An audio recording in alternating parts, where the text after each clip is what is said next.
This is LWT with the best of the laps from the Australian Grand Prix.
Hello there, welcome to Melbourne. Coming up, the best of the first round of the 2002 Championship, the Australian Grand Prix. Now, they've been complaining about their summer in these parts, and for the first time, we've had a rain-ruined qualifying session.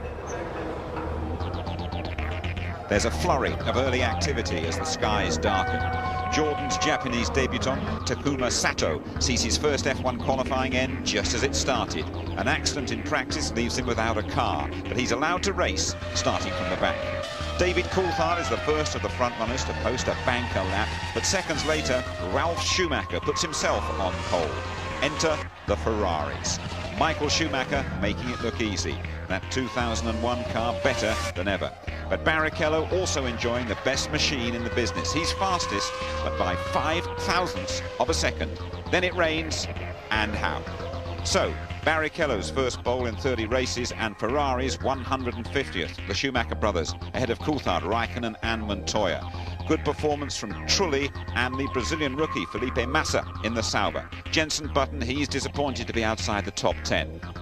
Solid work from the Toyota driver Salo and the Scot Alan McNish. Fine showing from the Aussie Mark Webber moves Minardi up at the expense of Jaguar. Eddie Irvine and De La Rosa have serious problems. Well, both arrows failing to get away in the parade lap, so they're in the pit lane. It's the Australian Grand Prix then with Martin Brundle and James Allen. 2 lights, 3 lights. You know what's coming, don't you? Ready? You ready? Let's go!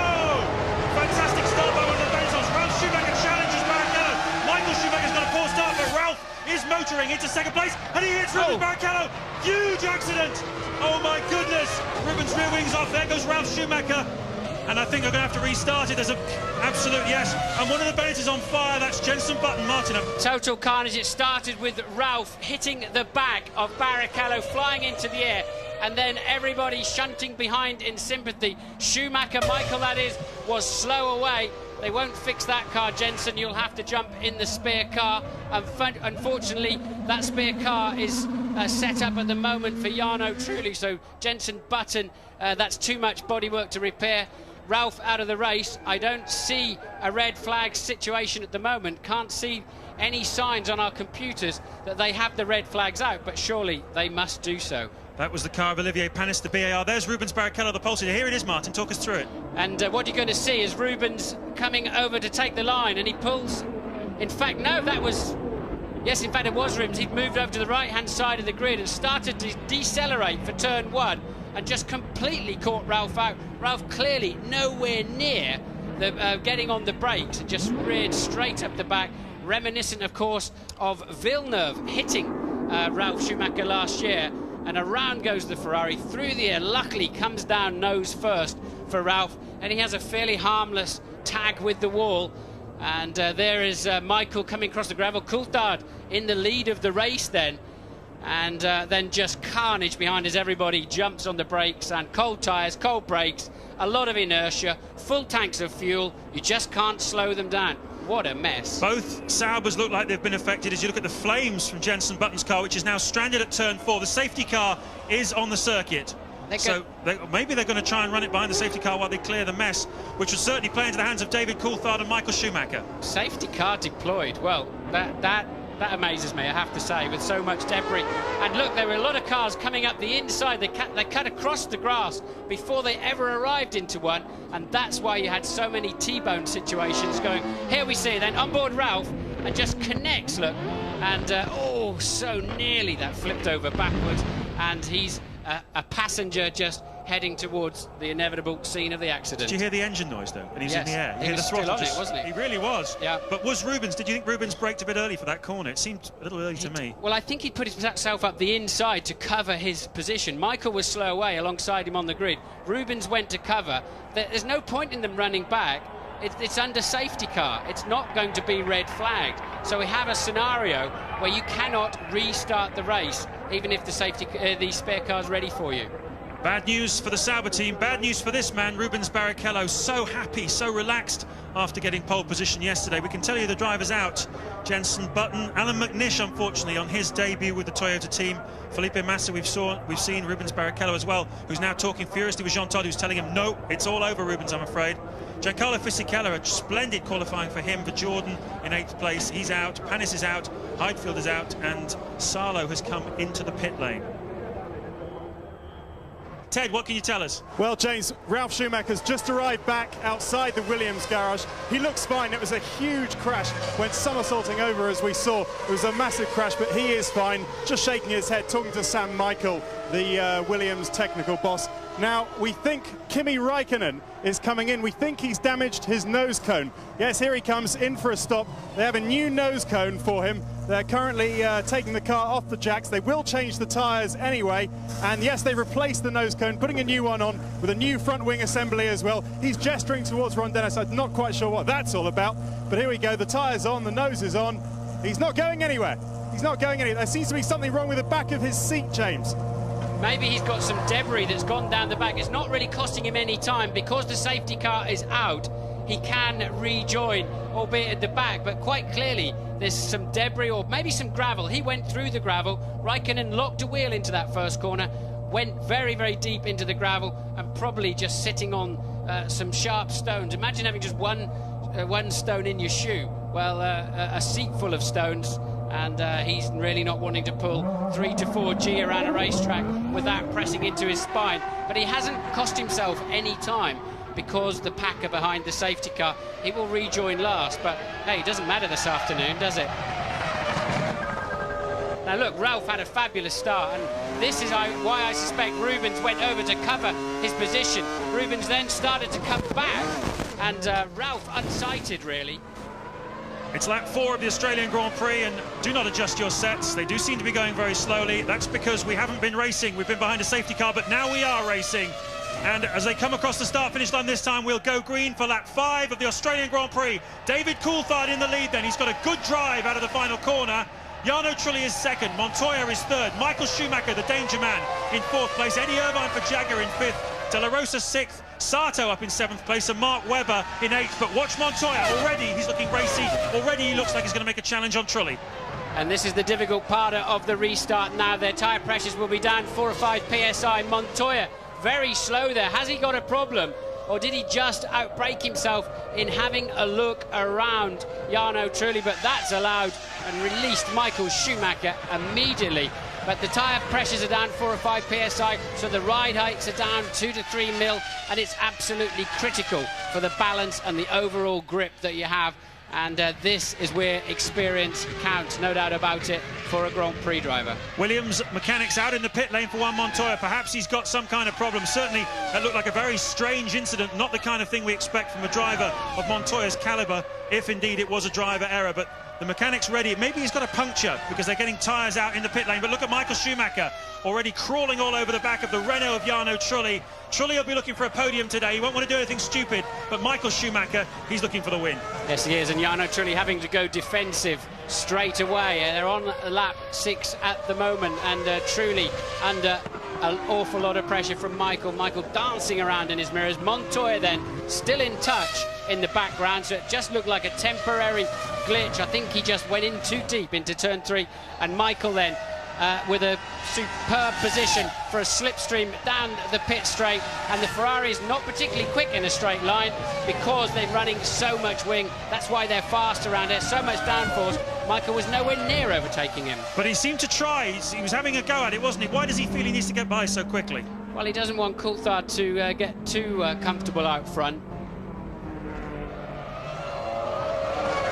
So Juan Montoya, who made a mistake on the first restarted lap when he tried to get past Jarno Trulli, gave Michael Schumacher the opportunity to pass him. He is now right on the back of the reigning world champion, and we're going to see yet another one of these great battles, hopefully, between Schumacher and Montoya that we enjoyed so much last season. Well, remember, both Williams have had very hot brakes this weekend. At one point, with Montoya's car, they had to put the front brakes out with a fire extinguisher. They actually caught fire when he stopped in at the pits for an adjustment. So I would imagine his brakes are having to be run very cool, and we know the cars are fat on fuel.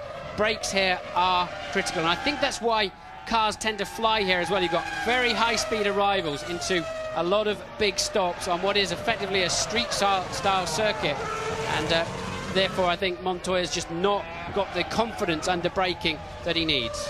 Look at Michael Schumacher crawling all over the back of Jarno Trulli, trying to make him make a mistake. Well, there's an old saying, make hay while the sun shines. We haven't seen too much sun this weekend in Melbourne, but David Coulthard is doing just that, pulling out faster sector times all the way. He's now 4.5 seconds clear of Jarno Trulli. Make that 6.6 as Trulli crosses the line. Schumacher not close enough this time, and Coulthard is getting away at the front.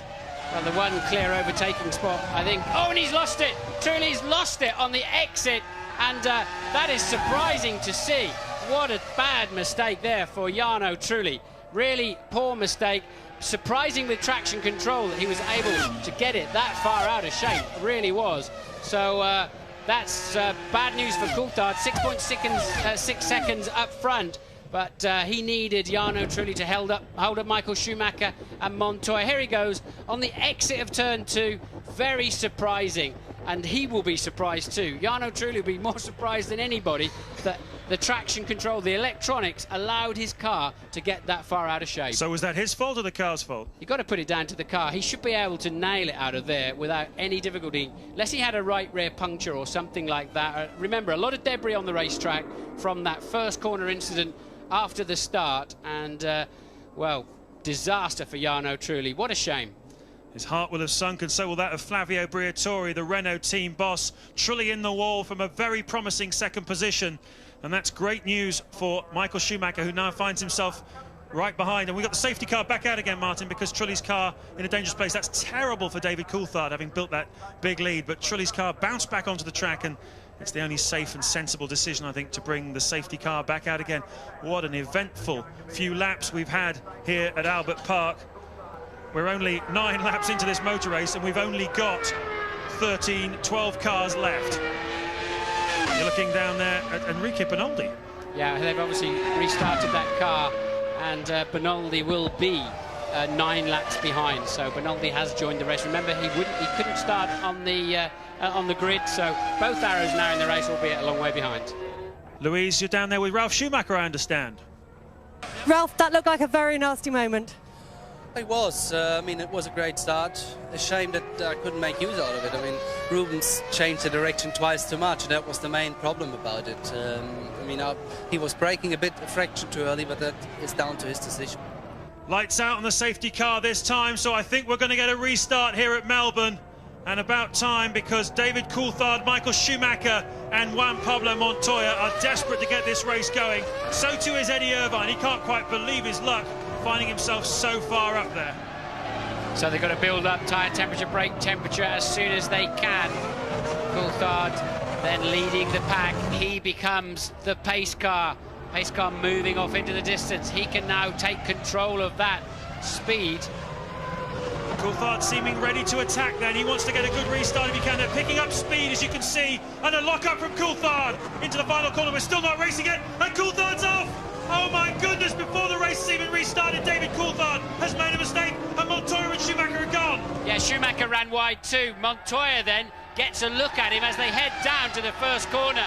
Schumacher covers the inside line. Montoya says, I'll take the outside then, and sweeps into the lead of the Grand Prix. Very easily there for Juan Pablo Montoya.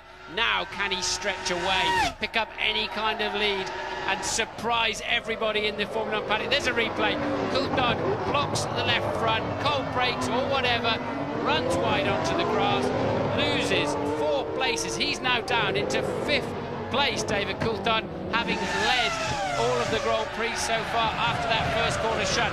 Now Michael Schumacher in the Ferrari beginning to build up heat in those tyres and brakes and seemingly moving back up onto the tail of the Williams.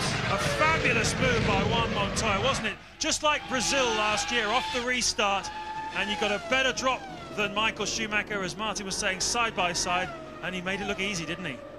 Yes, Coulthard went off. Schumacher seemed to begin to follow him off the road, and that's what gave Montoya the slingshot down the pit straight, locked his wheels at the end, but just came off the brake pedal, turned the wheel, and it went in nicely for him. Well, it's been the talk of the winter, hasn't it? Will Montoya establish authority and seniority over Michael Schumacher?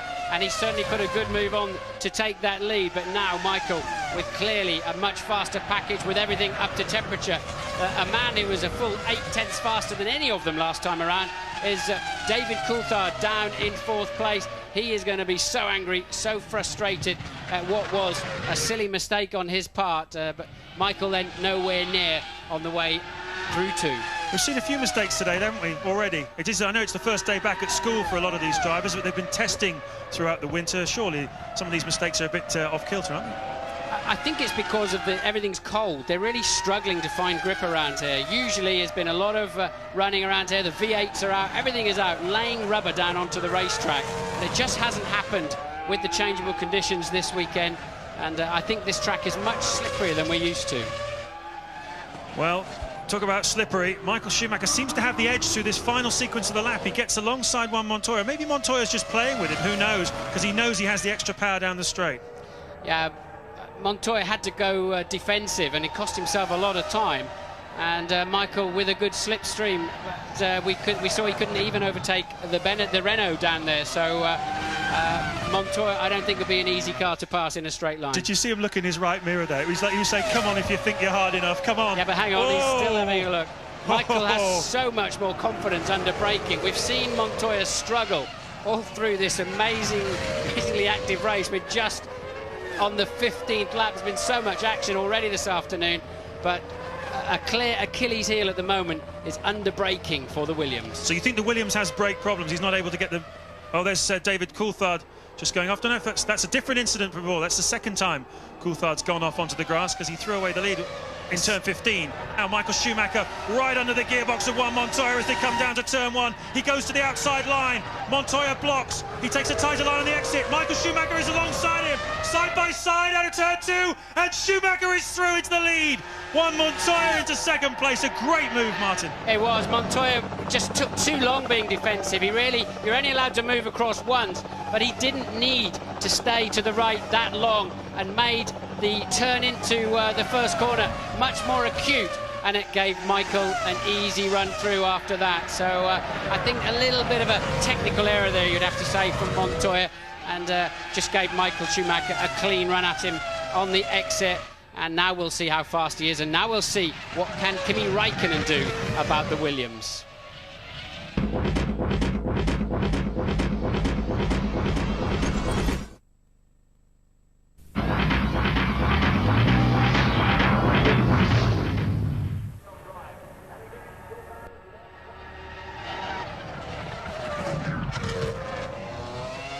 Michael Schumacher with another blistering 1:29.6 for another new fastest lap of the race.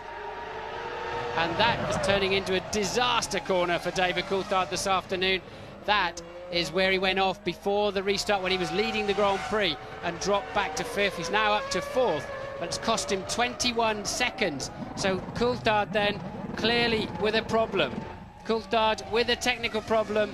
He is going very slowly. It sounds to me like his engine's cutting out, Martin. You can hear it stuttering and cutting out. David Coulthard is certainly no muppet. and he wouldn't go off the road 3 times like that without some kind of problem. Ted, what can you tell us? James, something is definitely very, very wrong with this Scotsman's car. About 10 seconds, 15 seconds perhaps before he spun, his engineer Pat Fry and the McLaren technical director Adrian Newey came off their pit wall and scurried with worried looks on their faces towards the back of the garage where they keep the computers, the telemetry, the engine management systems. I don't know if it's engine or not, but something's very definitely wrong. It sounds, I mean, there's no blue smoke, so it sounds like, as he's got 2 cars bearing down on him, sounds to me as if Coulthard's car had just been electrical gremlin.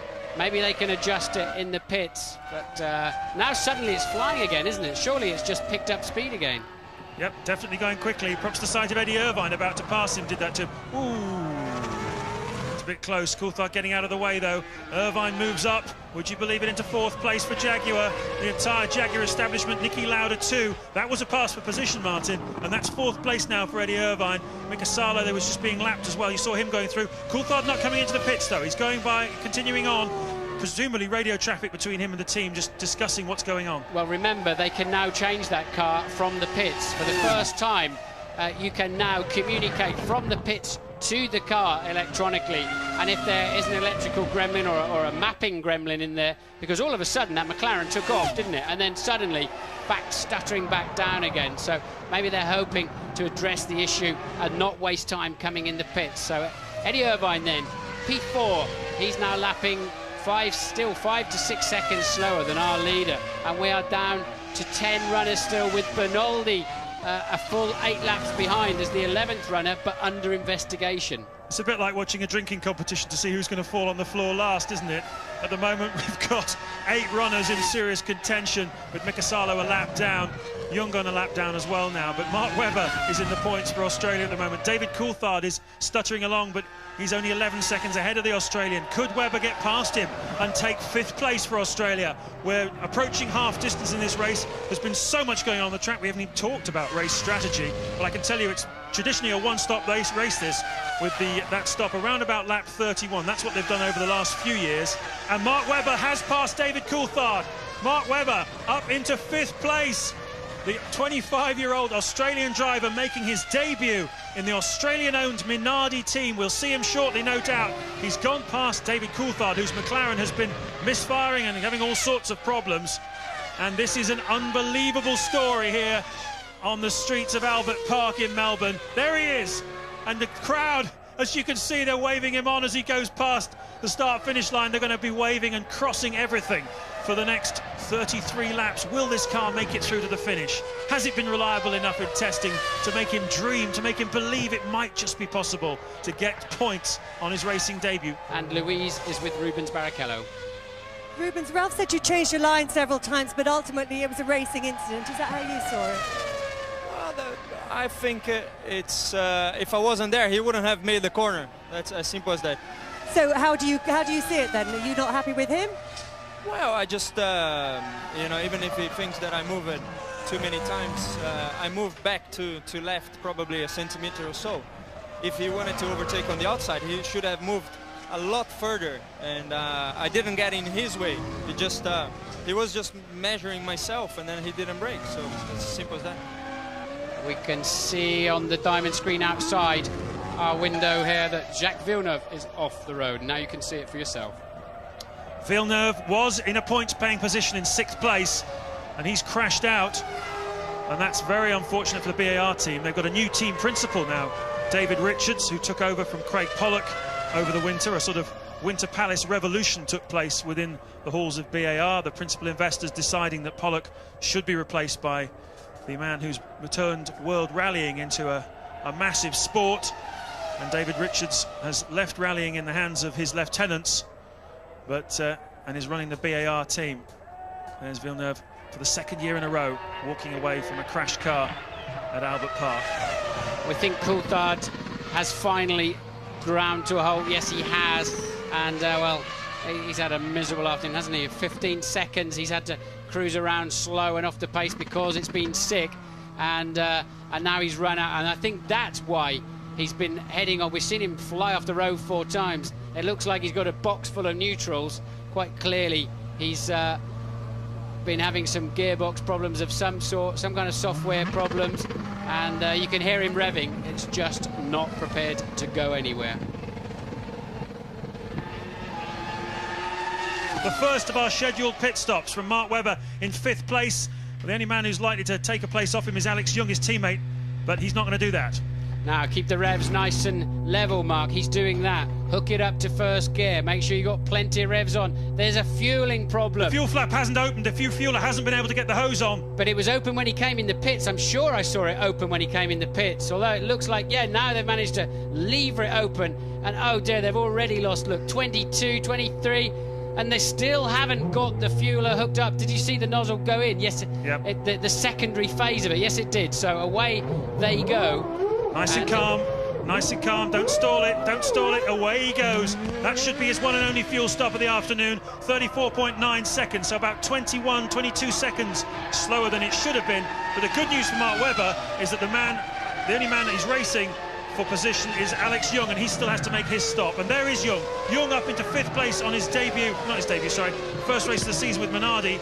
Was that a Jaguar behind Young? Yeah, it's Della Rosa, of course, who's one lap down. So Della Rosa, I think that will cost Mark dearly. There's no doubt about it. It will cost him some track time. Whether it costs him a position remains to be seen. But Raikkonen has obviously had the hurry up from the pit lane. He's suddenly done a 1:28.5.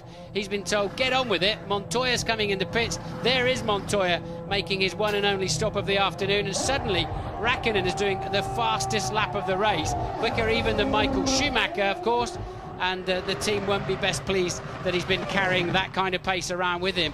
And we see the Ferrari mechanics in the pit lane too. They've reacted to Montoya.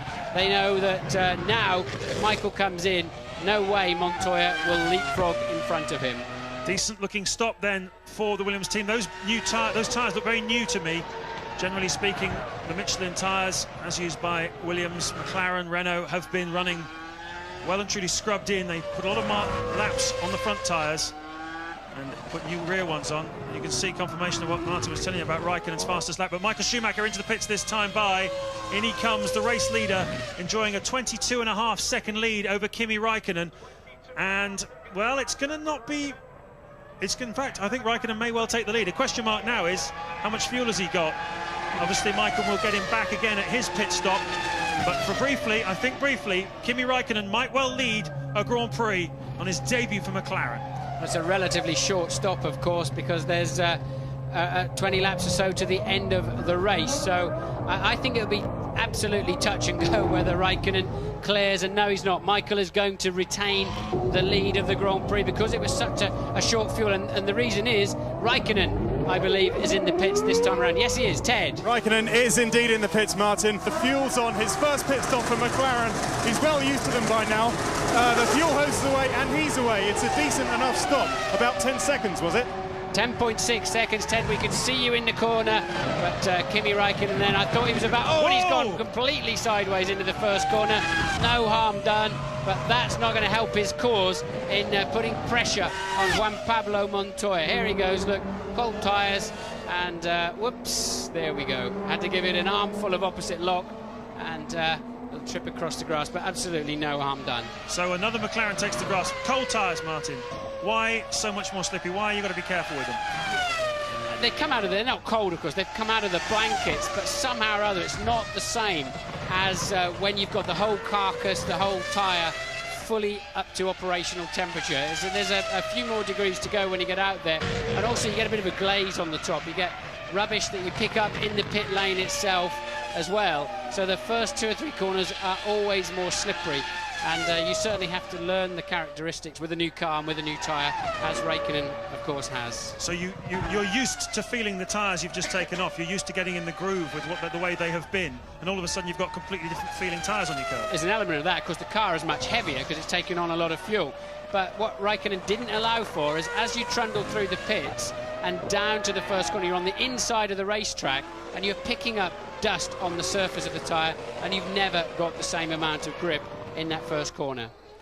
So, as Alex Young comes out after his pit stop, he's now dropped back into 6th place. Mark Webber back into 5th. Eddie Irvine is still 4th. Kimi Raikkonen is 3rd. Juan Montoya is 2nd. And Michael Schumacher still leads as Irvine comes to put a lap on Young. That's right, yes, so Alex Young is 2 laps down on Schumacher and 1 lap down, and that's Mika Salo. Now he's racing Young for position, so has Young got some kind of problem, or is it just the old cold tyre syndrome Martin was just talking about? That's because he's just been in for a pit stop, James. We saw him coming out of the pits, didn't we? But Young, I think, is just building up speed. He's just left the pits, and Salo, I think, will have a good chance to take that 6th place away from him. So 7 runners then, and De La Rosa making the 8th, but he's not shown so clearly on the computer here because he's 2 laps down. So that's why De La Rosa hasn't been making. We've seen him coming through the field. He's lapping quite quickly, hasn't been making up positions because he's 2 laps down.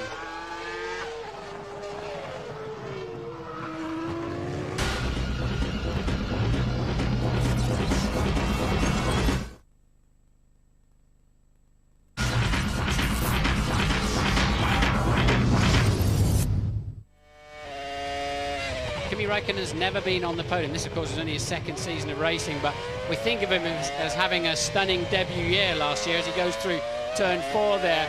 But he has yet to be on the rostrum, on the podium at the end of a Grand Prix. Look how dark it is under those trees, and we often talk about that. And 6 is a tricky corner, but this year we haven't seen any drama at all down at turn 6 there. 8 was the sweeping right-hander into turn 9. The curb on the inside, slippery on the exit. You just have to be a little tiny correction. Car not working too bad in those type of corners, it seems. It's the slow ones. Now look, you can't see where the apex is. There it is. It's an act of blind faith to turn in there from 185 miles an hour down to 125, building back up again then to well over 180 miles an hour. And a challenging turn turns in, just nips in a bit at the end. That's where Sato smashed up the Jordan on Friday.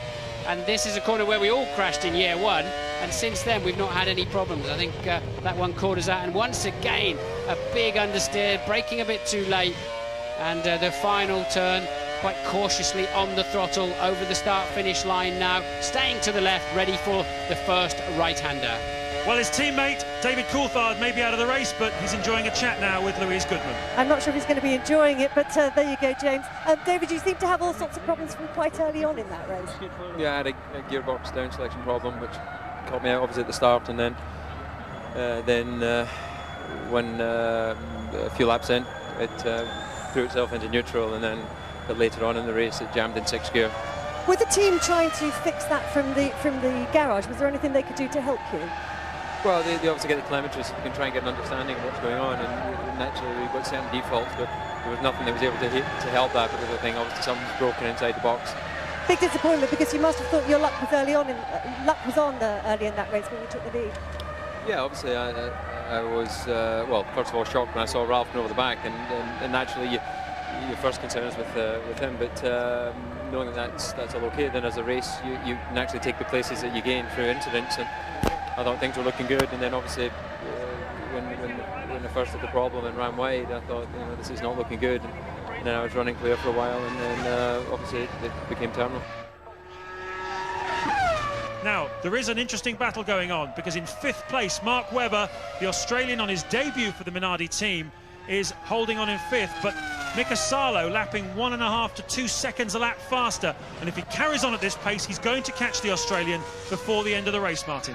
He certainly is, and he's been taking a good 2.2 seconds. Salo, that is, taking that time out of 5th place man Mark Webber for some laps now. So Webber's going to have to step back on the gas. He mustn't think, okay, 2 points in the bag if I just keep it running. He's going to have to fight long and hard, I think, to keep that 5th. Salo homing in on him. Young, though, is out of the picture. The 7th place man, De La Rosa 8th, we know, is 5 laps behind the leaders and 2 laps behind the back of the pack, so he's not going to be an issue. Lap 55 then, just counting them down to the finish, and everybody in the Minardi pit will be counting the laps down. Mark Webber now just 3.6 seconds ahead of Mika Salo. You'll soon be able to look at a picture of Webber and see Mika Salo in the background. That's how close it's getting. There's the race leader, Michael Schumacher. And with so much going on, so many fantastic performances, I have to ask you, who's your driver of the day? And it could be anybody here, really, couldn't it? I think it could. I mean, it's an odd day, and you can't read too much into those that pick up points that haven't. I mean, it's great for Mark Webber, it's great for Jaguar, it's great for Toyota. You can't really read too much into it when you've got cars flying through the air, and we lost 9 cars in the first corner of this Grand Prix, if you remember. It's got to be Michael, really. Stayed out of trouble, was biding his time till he got past Montoya. Good move around the outside of Montoya to retake the lead.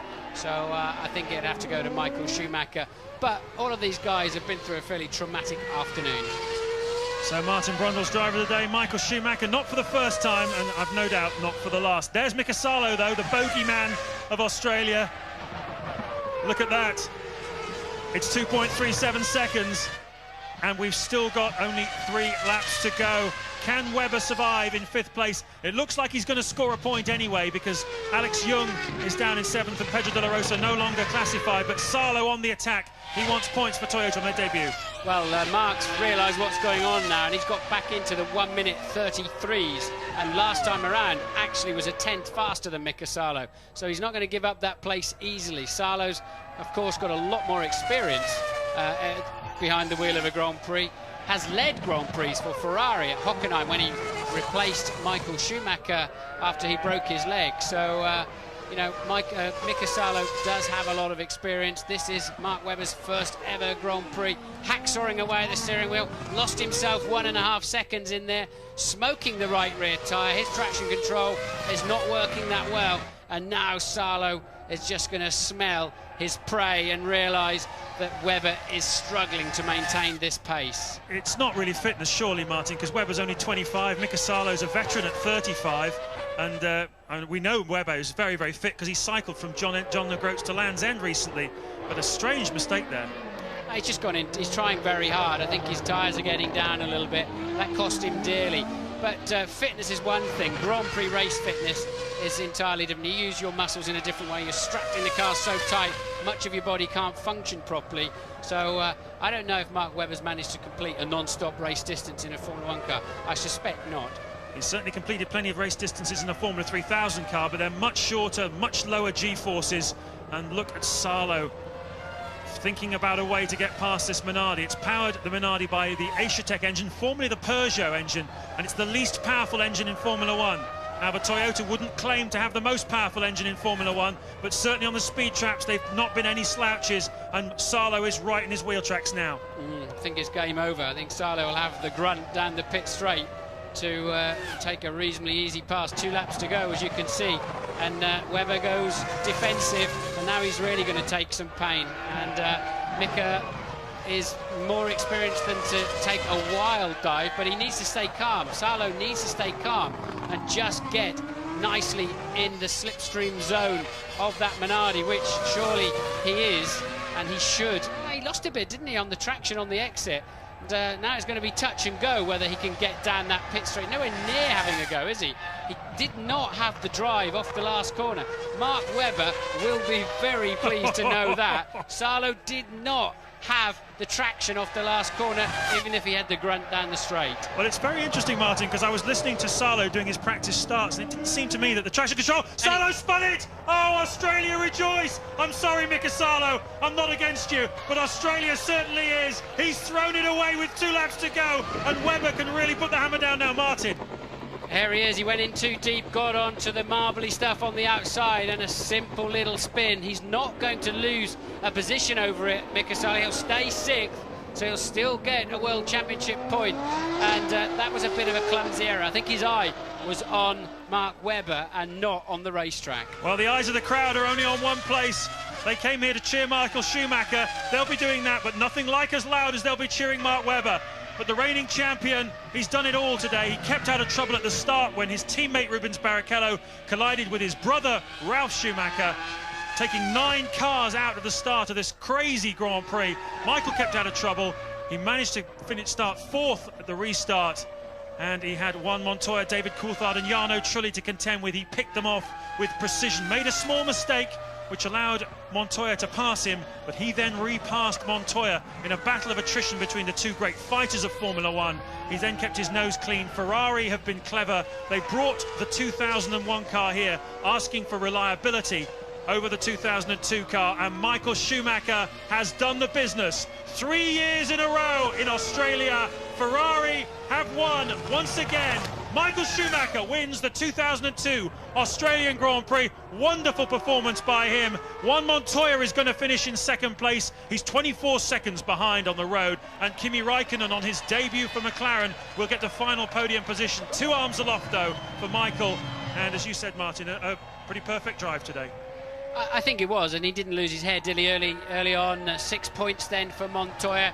Raikkonen still snaking around in the background for his first podium in Grand Prix racing and 4 World Championship points. Let's just run through the retirees while we're waiting for... Well, Irvine's a lap behind. Everybody else is a lap or more behind. Irvine in 4th, 1 lap behind. Webber to pick up the final World Championship point of the afternoon. And there then the crowd are rejoicing. They've seen a Ferrari win. They've seen an Aussie come home in 5th. Just running you through the retirements. Coulthard, mechanical problem. Villeneuve lost a rear wing, we think. Frentzen disqualified. Bernaldi disqualified for pit lane and start infringements. Sato caught up in the shunt and lost time a little bit later on in the first corner. Trulli spun out. We think he lost his traction control. Spun out while he was well up in the top 3. Barrichello taken out in the first corner by Ralf Schumacher, who ran into the back of him. Fisichella then caught up in that accident, as was Massa, Heidfeld, Button. We saw him on fire trying to get back to the pits, but it didn't happen. Panis and McNish also then all out in the first corner as Mark Webber punches the air, celebrates with the crowd. Webber's punching the air as hard as Michael Schumacher, isn't he? Oh, yes. Oh, yes. It's like sinking the last putt in the Open. The tears, the emotions. Racing sometimes can be beautiful. It's a familiar sight then. Michael Schumacher, odds-on favourite, delivering once again. There's plenty more to come from Melbourne, including reaction from an overjoyed Minardi team.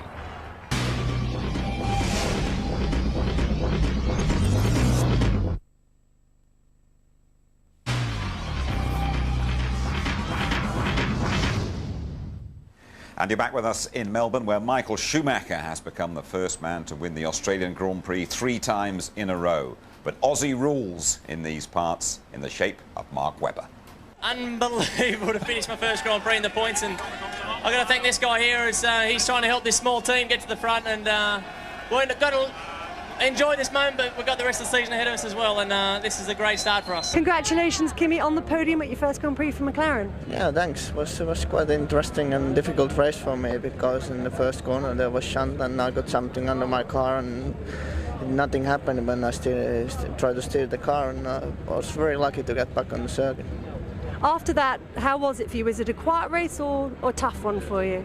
No, of course it's always tough if you start from the last place and try to get as many places back up as possible. But yeah, the end of the race was some good fight with Montoya, and then I'm quite happy for the results. It was a great race for you, Juan Pablo. Did you expect to be second at the beginning of this weekend? I was expecting for a good result. After qualifying, I was really disappointed. I was really pissed off, actually, because the potential was there to be in the front. But luckily enough, paid off. You know, everything's got a reason, and it worked perfectly. It was a mega fight with Michael, but his car was just too strong, right? Like, you know, in a Ferrari here, you know, since the first practice, they've been in a class of their own, and we couldn't really do anything. 10 points, victory, ideal results, except that we have only one car in the top. Well, but for us it has gone well, and I'm obviously delighted and happy. Tell us about that first lap incident. I know you've just been watching some pictures of it. What did you see from the cockpit?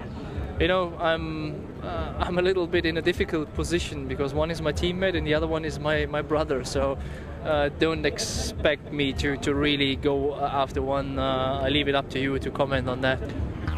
Confirmation of the result down under. 10 out of 10 Schumacher. Montoya second. Raikkonen on the podium for the first time. Irvine 3 points from absolutely nowhere.